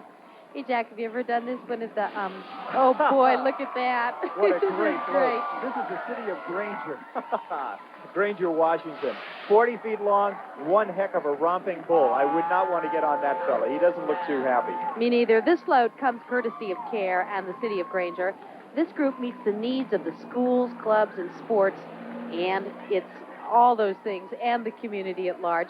Last year, they won the award for Best Float at the Starlight Parade. They had a bright green smoking dragon And now last year. Bright green to a black bull. No kidding. Not They're bad at all. versatile. It's a wonderful The float. Astoria Regatta Association, right out of Astoria, is coming in right now. The name of this entry is Then and Now and Into the Future. It is a 30-foot-long float, and if the Astoria Regatta Association sounds familiar to you, not only do they have a wonderful festival every year, but they've been in the Starlight Parade just about forever. They are indeed a veteran entry, and royalty is aboard this float tonight.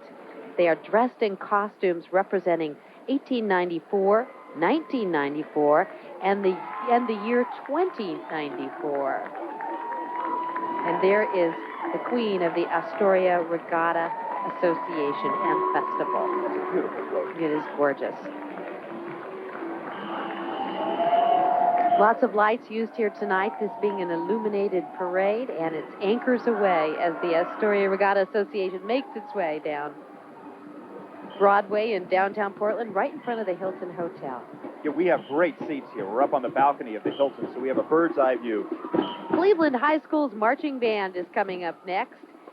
85 members from Portland's Cleveland High, and another award-winning band, as so many are in the festival, in the parade tonight. This group placed second at Oregon State University's Band Day last year. Alice Thompson is the drum major. She's leading these musical troops. Let's sit back and listen to Cleveland High School, 55 members strong.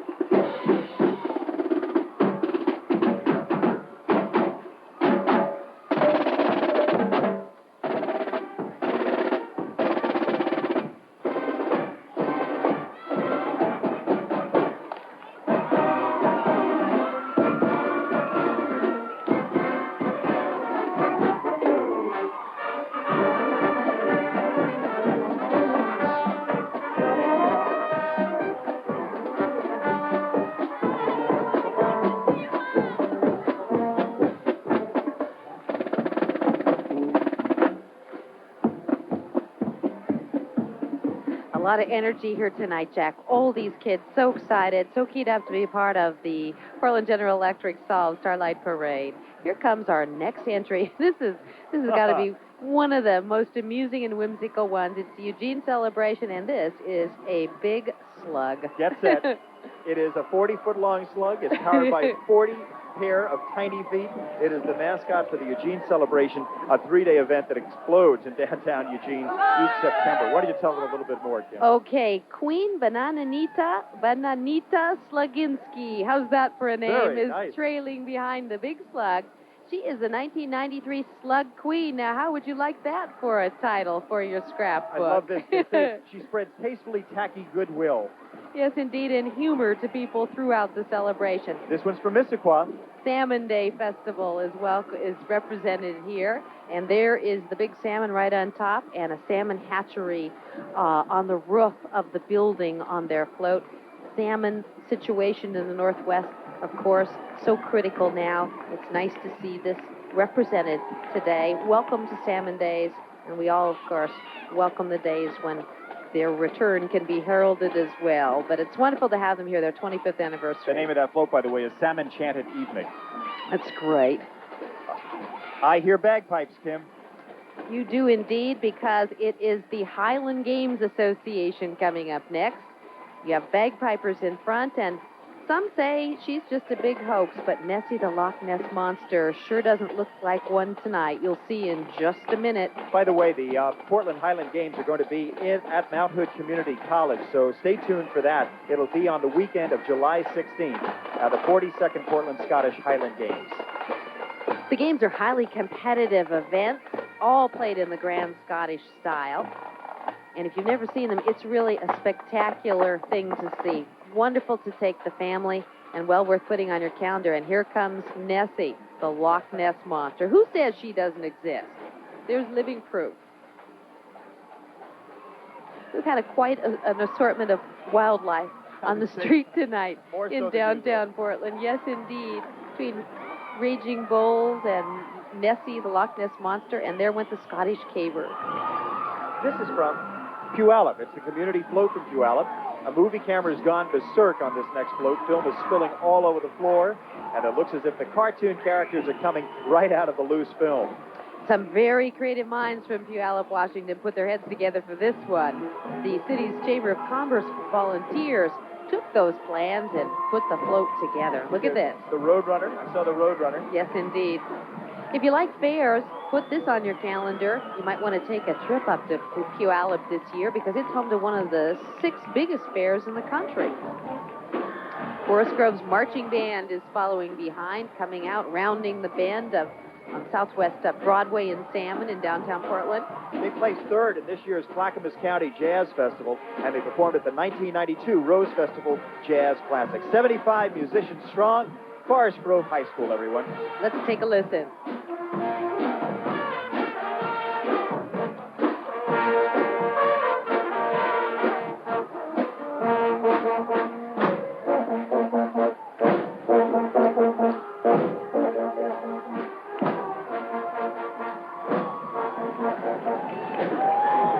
All right, talk about making waves and lighting the night. I think this is Willamette Egg Farm's entry from Canby, Oregon. Yes, it is, Jack.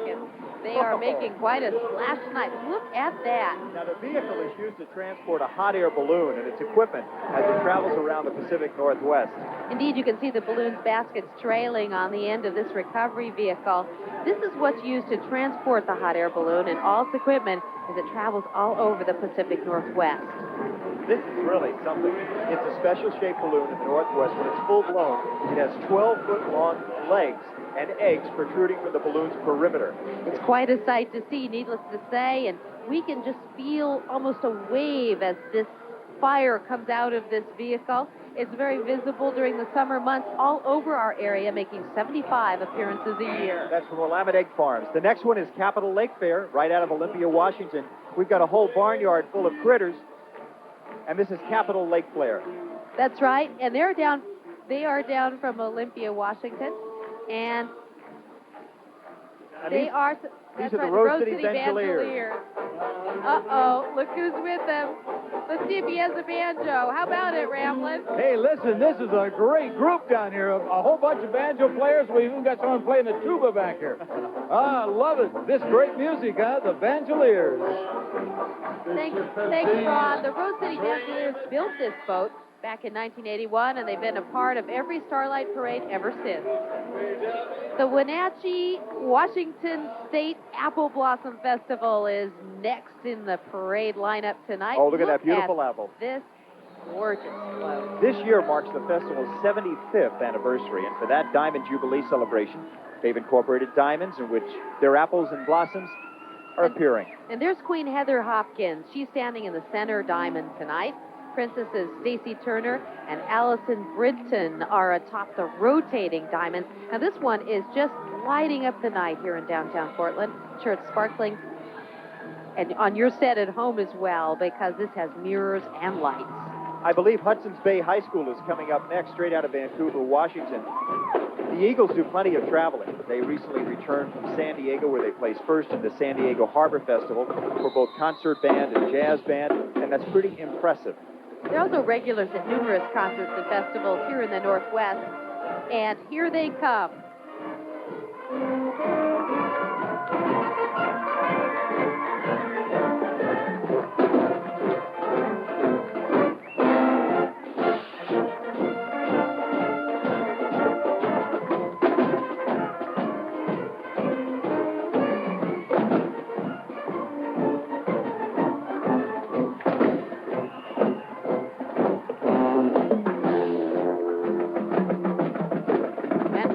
Back with more sights and sounds of the PGE Solve Starlight Parade.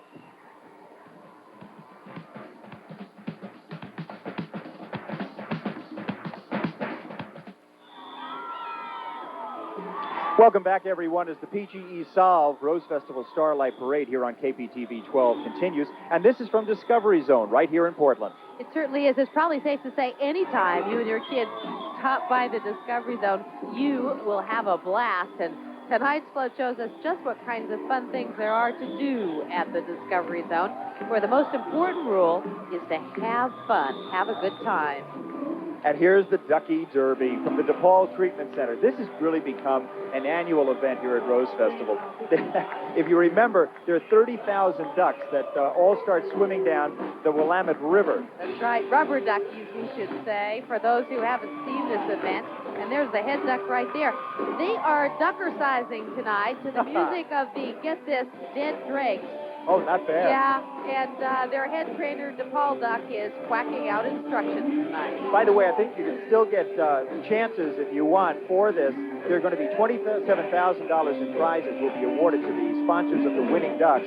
The money raised from the Duck Derby goes to the DePaul Treatment Center, the largest nonprofit agency in Oregon providing drug and alcohol treatment services to those who cannot afford treatment elsewhere. By the way, that Ducky Derby heads down the Willamette River on June 18th. It sure does, and these ducks are into it tonight. What was the name of that band again, Tim? The Dead Drakes, you've heard of them, certainly. Of course. You have all their albums, no doubt, right? Wonderful enthusiasm, and it is a sight to see all those little yellow rubber ducks bobbing down the Willamette River. Northwest Natural Gas Company is the next float coming in. This is Stumptown Jazz. Playing from the lower level of a car transporter, can you imagine? And on the top? Yeah, on top are two new Pontiac Bonnevilles. And the men waving, well, we can't see them right now. Up on top there, the men waving are builders of some Portland homes that you can tour. One is a builder from the Show of Homes that has been built in the Beaverton area, and it's open for public tours this summer, June 16th through the 4th. And then, of course, the Street of Dreams, an institution here in the Portland area now. Public tours begin July 14th for 1 month. And this year, those homes are in Laurelhurst in Lake Oswego. And again, that's from Northwest Natural Gas with the Stumptown Jazz playing for your enjoyment. The riding bands are going to have much happier feet tonight, Jack, than the walking bands, but everybody is so into it. Here comes the exhibit, the float from Spokane Lilac Festival. The name of this float, by the way, is The Kid in Us, and celebrates Smokey Bear's 50th birthday. So we've had two floats tonight celebrating Smokey Bear. That's right. It's a big year for Smokey, and he's been such an important figure, part of our American heritage. The Idaho Forest Service and the Spokane Lilac Festival are joint sponsors of this float, and it will travel some miles throughout the Northwest this summer and into Canada for all kinds of parades and festivals like this one tonight. Bremerton High School is next out of Bremerton, Washington. It's the pride of Puget Sound, and it's making their way toward us now.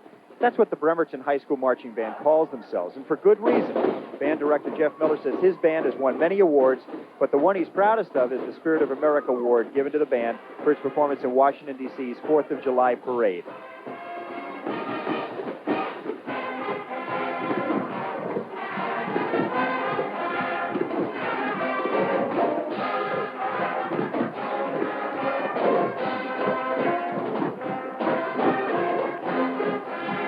By the way, this is the second year in a row the pride of Puget Sound has made it south, and we hope to hear more from them in the years to come. There are 90 members to Bremerton High School Marching Band.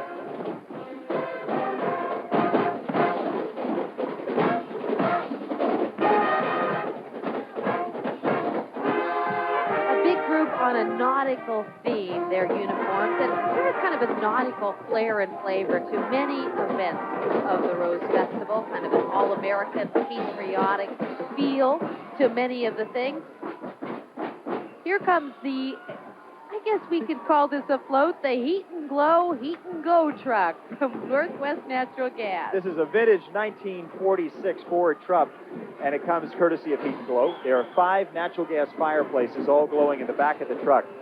Natural gas, of course, touted as a clean and plentiful energy source, and one we all are using more and more. Now, just imagine this. How do they do this? 5, did you say, natural gas fireplaces on this truck? There's some interesting feats of engineering in this parade tonight, no doubt. Northwest Natural Gas. Into the darkness, those fires burning.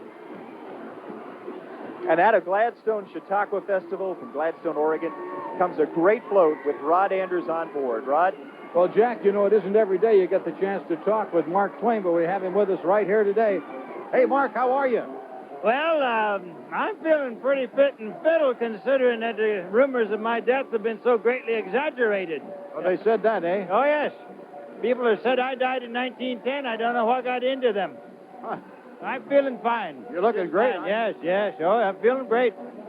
Sometimes people have said in the past that man was created just a little lower than the angels, and he's been getting a little lower ever since. Mark Twain at the Chautauqua Festival. Thanks. Thanks, Rod. And by the way, that was Kirby Brumfield portraying Mark Twain. That is a great float. But the thing I like is they had an official historian, Clackamas County historian, standing by the podium just to keep everybody historically correct. And by the way, that was the 100th anniversary of Gladstone with the Gladstone Chautauqua Festival. Hillsborough's marching band is coming up next, a Rose Festival favorite year after year. The Spartans, they call themselves. Drum majors Benji Hernandez and Tammy Lentz are leading the 95 musicians tonight as they come out of the night and into the lights of downtown Portland on Broadway. Incidentally, the Spartans won the Sweepstakes Award in the Starlight Parade 2 years ago. 95 members for the band themselves, the flag team, and the marchers, total about 50. What you're seeing is the band making the turn onto Broadway in front of a crowd of thousands and thousands of people, 300,000 people at least here tonight, jamming the sidewalks for all the bands and floats. We're sure hoping that you're enjoying what you're seeing this evening as KPTV 12 brings you live from downtown Portland, the PGE Solve Starlight Parade. Incidentally, the 18th parade of the Starlight Festival. That's right, Jack, and here they come, Hillsborough High, the Spartans marching band.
Spartans from Hillsborough High with their flag team bringing up the rear. That's a great flag team. I really like the costumes. It is indeed.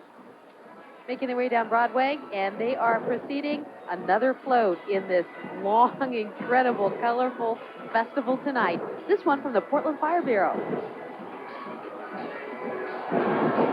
Now, this is Sam's livery being pulled by a Speed's tow truck. And I'm trying to figure out where this is from. Because it's not the Fire Bureau, is it? There's a queen of somebody there. There definitely is. A queen of Sam's. That's right.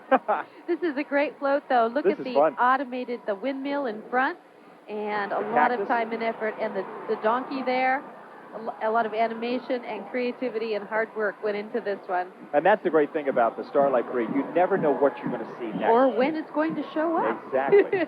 But I can tell you one thing. I can see what is coming up. When you see those flashing lights, you know what it's going to be. You do indeed. The Portland Fire Bureau does this every year. The next to final entry in the PGE Electric Parade, Solve Parade, I should say. This is a daring act. They climb the ladder, and, well, you'll see what happens. Look at this. 20-foot-long ladder, and right off the top into a life net, the Portland Fire Bureau tonight demonstrating just how they make things work when they're at the scene of a rescue. Here we go. One more time. Now, this is trusting your fellow firefighters, I'll tell you.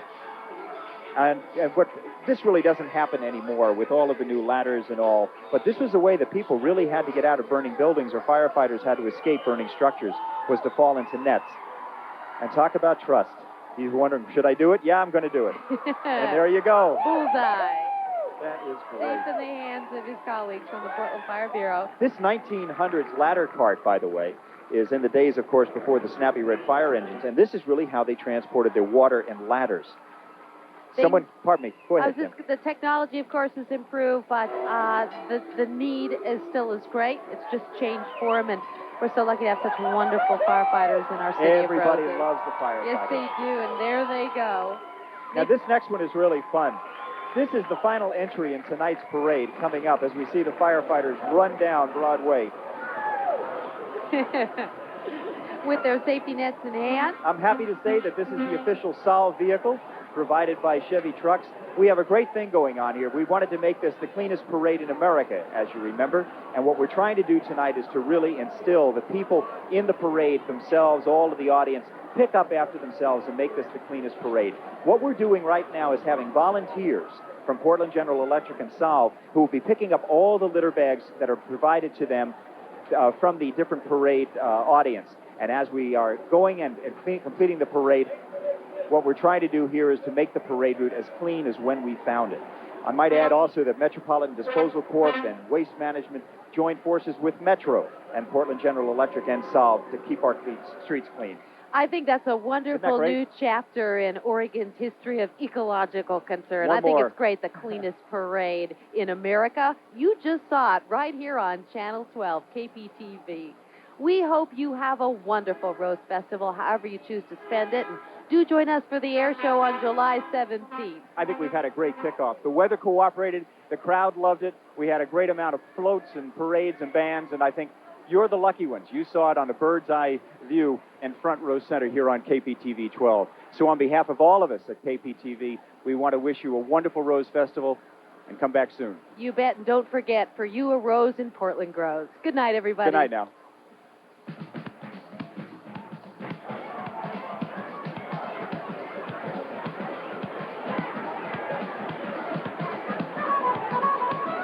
The 1994 Portland General Electric Solve Starlight Parade, presented by KPTV 12, has been brought to you in part by Hormel Foods, by Universal Studios Hollywood, celebrating 30 years of movie-making action, adventure, and fun, by Hoover.